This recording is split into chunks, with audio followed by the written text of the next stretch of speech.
Selamat pagi Pak Jason, kami dari kelompok 7 ingin mempresentasikan website freelancing. Kami menggunakan Node.js, lalu di sini ada server.js, ada Vue Engine. Vue Engine ini digunakan untuk membaca file JS. Lalu di sini ada partial, partial itu gunanya untuk memanggil dapat memanggil setiap halamannya. Jadi kita tidak perlu putar ini, tidak perlu mengulang, tidak perlu mengetik ulang. Di setiap page ada footer, lalu ada header. Nah, lalu di sini ada about.js seperti ini. Ada find freelancer.js, find job.js, index.js, login page.js, ada profile.js, public.js, lalu yang terakhir ada template apply.js. Nah, di sini tuh ada public.js dan index.js. Public.js dan index.js itu berbeda. Karena public.js itu nggak ada token, jadi nggak bisa buka apa-apa, dan diarahin langsung ke login. Kalau index.js ini, itu bisa buka semuanya langsung. Nah, lalu di sini ada router.js. Router.js ini berisi get function. Get function itu fungsinya untuk memanggil setiap page yang ada. Lalu kita pindah ke user.js. Nah, kita bisa user.js sama job.js. Kita pindah ke job. Nah, dua ini sebenarnya sama-sama query. Nah, ini tuh dibuat agar pas masuk ke database itu terlihat lebih rapi lah. Lalu kita ada index.js. Nah, index.js ini dibuat untuk agar database yang user sama job ini otomatis untuk ke-insert ke database-nya. Lalu ada crypto.js. Nah, crypto.js ini gunanya untuk membuat angka acak lah, untuk menutupi password yang dimasukkan oleh customer yang membuka website kita. Lalu ada server.js. Server.js ini sama saja sebenarnya sama yang di bawah, bedanya ini lebih lengkap. Lalu ada config.js. Nah, config.js ini sebenarnya gunanya untuk menjalankan port untuk website ini. Lalu kita bisa lihat lagi ke index.js. Index.js ini sebenarnya hanya otak untuk menjalankan semua API yang ada. Lalu ada out.js. Nah, out.js ini isinya sebagai requirement, seperti kayak saat mengisi email harus ada tanda besar, lalu ada @gmail segala macam lah. Lalu dilanjutkan oleh WB. Oke.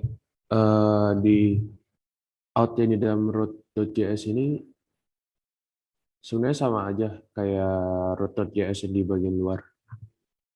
Bedanya saya pisahin root.js sampai luar itu untuk fungsinya manggil semua site doang, website.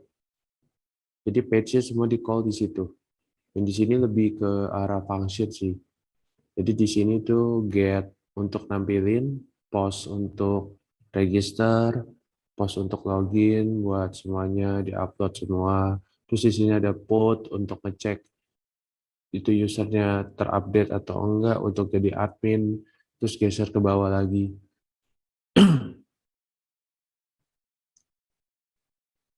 Geser lagi, geser bawah. Sini ada create jobs untuk bikin sebuah artikel yang pengen cari freelancer, orang buat freelancer, ke bawah lagi. Ya, di sini untuk logout pakai get juga. Terus di sini dia ada ngecek Di sini jadi saya tokennya itu saya kirim ke cookies dulu. Kenapa kirim ke cookies? Biar kelihatan di konsol application-nya pas di website.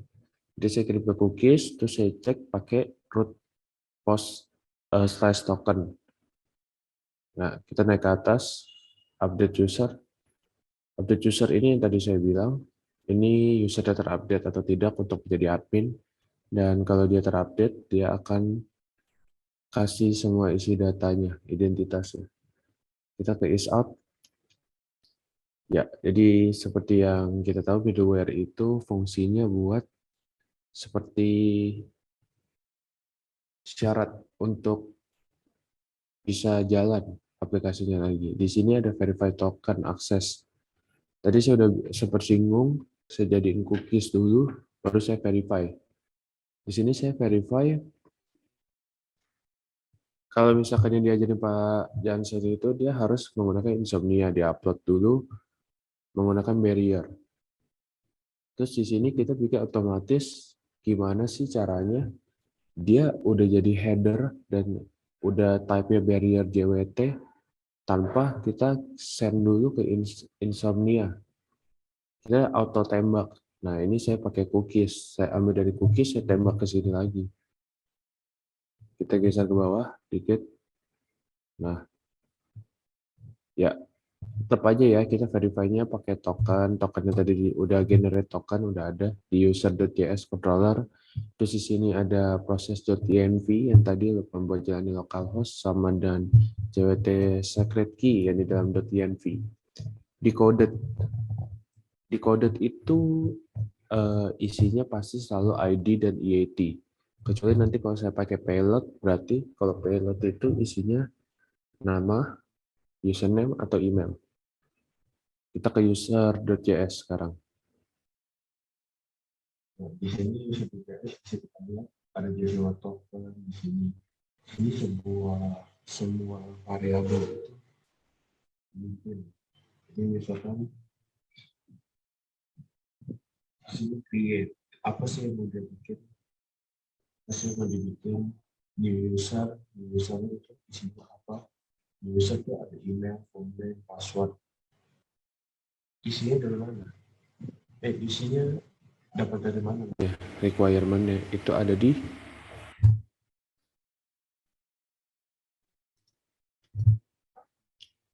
di editor tadi, syarat-syaratnya. Nah, di sini klik job, iya segala macam, bawa ke bawah.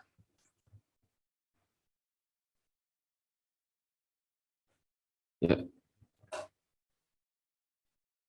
Di sini loginnya di compare lagi. Tadi yang kita udah hash, kita compare lagi. Terus ada generate token juga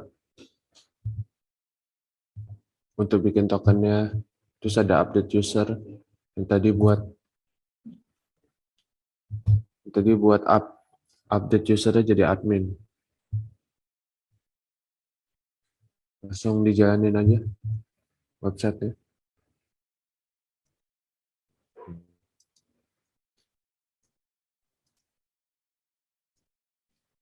Oke, saya dari sini ya. Kita ulang dari awal. Kita buka Visual Studio Code. Run terminal. npm start.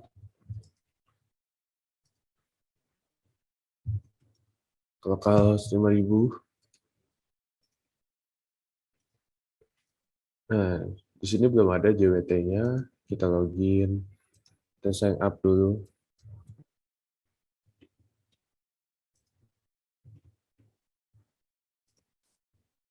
Nah, kita coba lihat di MongoDB.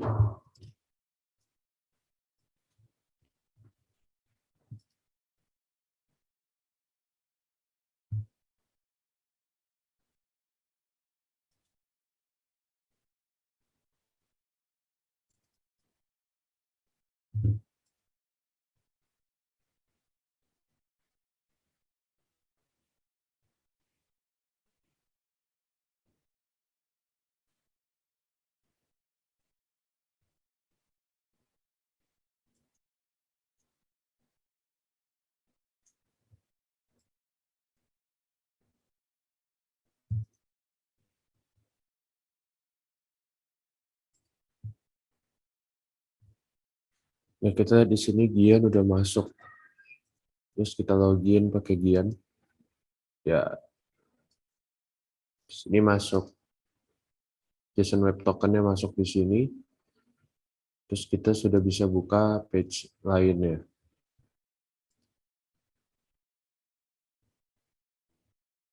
Fungsinya apalagi? Di sini saya buat ini. Nunjukin ini user ID-nya. Sama atau enggak sama di MongoDB?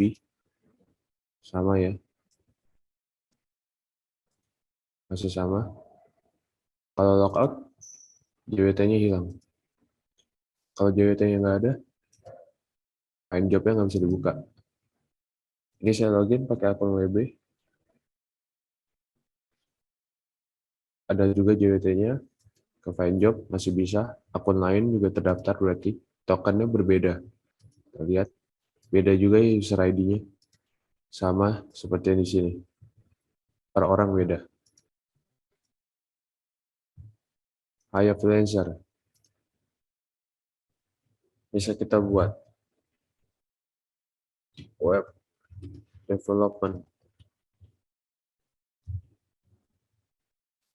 Describe membuat set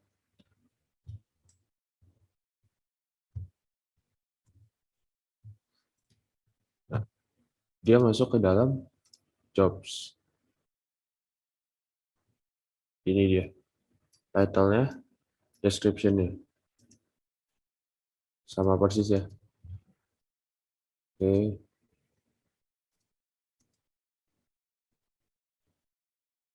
Untuk front end-nya semua masih sama.